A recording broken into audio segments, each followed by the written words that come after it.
this business is not about talent. Yeah. It's not. Talent is way down the list. You know, and my talent has taken me thus far. Politics have worked for me here and there, but it's more than just talent.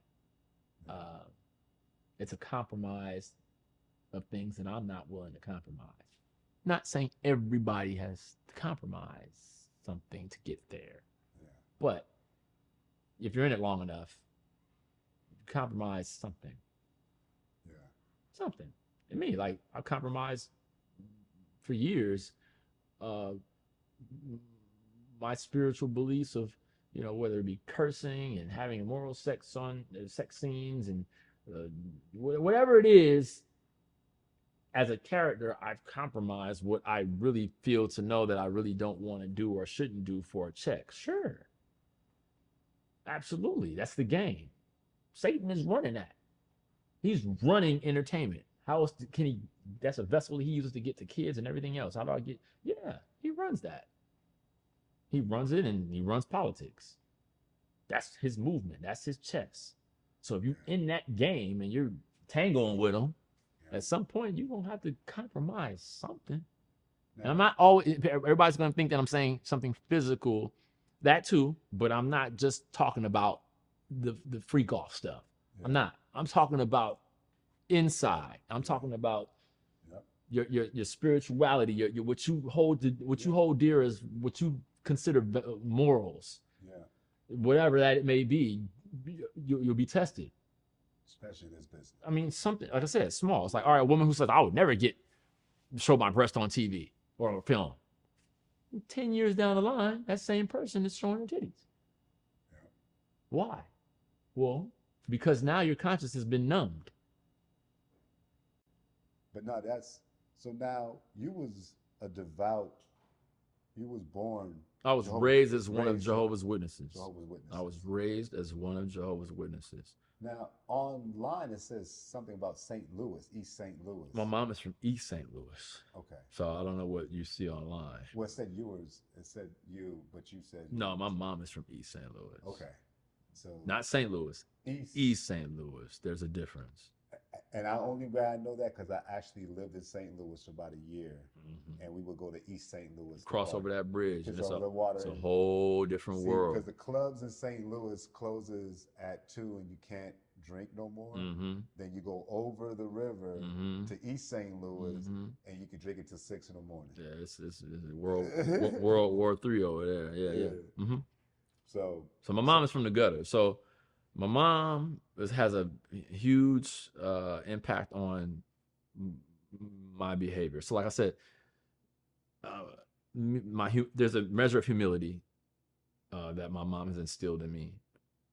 And then when I talked about being spoiled and my ego and all that other stuff, I never treated people badly because I didn't want to treat someone like I had been treated by A, B, C, D, and these people. I didn't want to be that way. So in my own mind, though, just being immature, that's what I meant by that. Yeah. But the devil tricks us. But sometimes. yeah, but so for my mom, being from where she came from, she wouldn't allow me to float away, so to speak, and be thinking I'm better than other people. So yeah, my mom is from East St. Louis. I'm from here, Okay. California. So now, being in this business and knowing how you're in tune with your spirit and your soul. Oh, you were talking about being, raised as a Jehovah's Witness. Jehovah's Witness. When did it start? When did the industry or the business started coming in tow, or when you started getting into your spiritual psyche?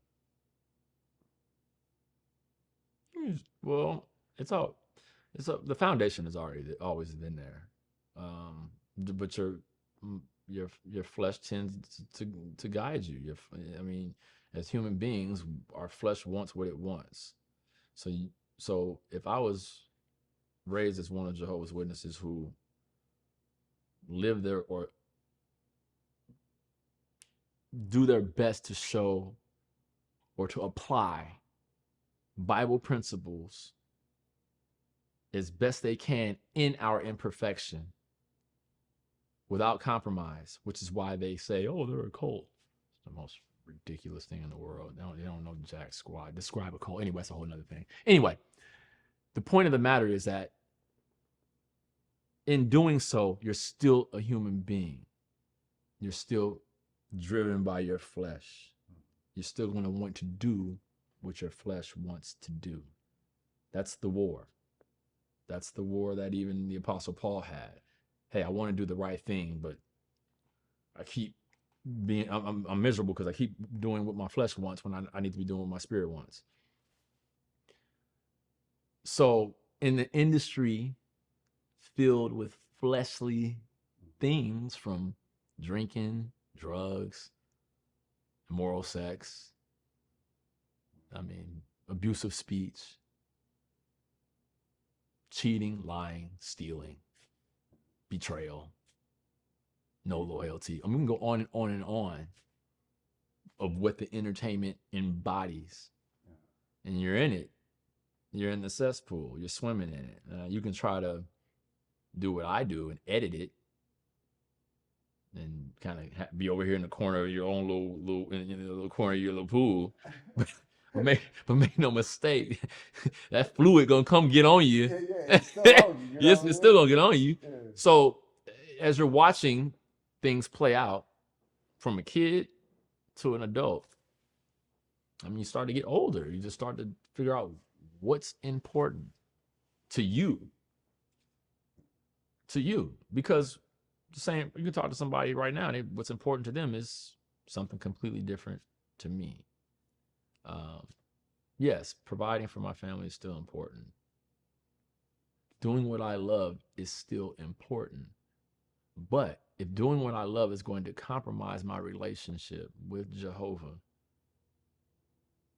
the Father God, whose divine name, Yahweh, Jehovah, creator of the universe. However, yes, the creator, however you want to call it, the creator of Abraham, the God of Abraham. Yeah. Then you have to go full force. You can't limp on two opinions. You can't be on the fence.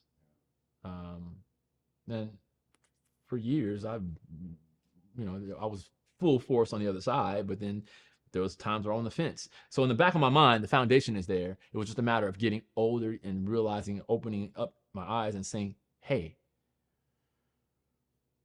how long are you gonna, make better decisions in what you're gonna do or what you're not gonna do. So that's when you hear people say, well, where has he been?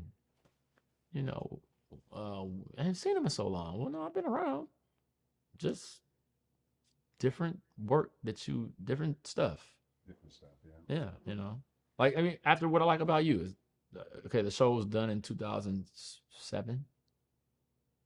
I got my next role with Cedric the Entertainer and Niecy Nash on a TV show called The Soul Man in 2000, was it 2011? Somewhere up in there. A couple of years later. That show ran its course, 4 years. Wasn't canceled prematurely, but people don't know that. I ain't going nowhere. Just different work.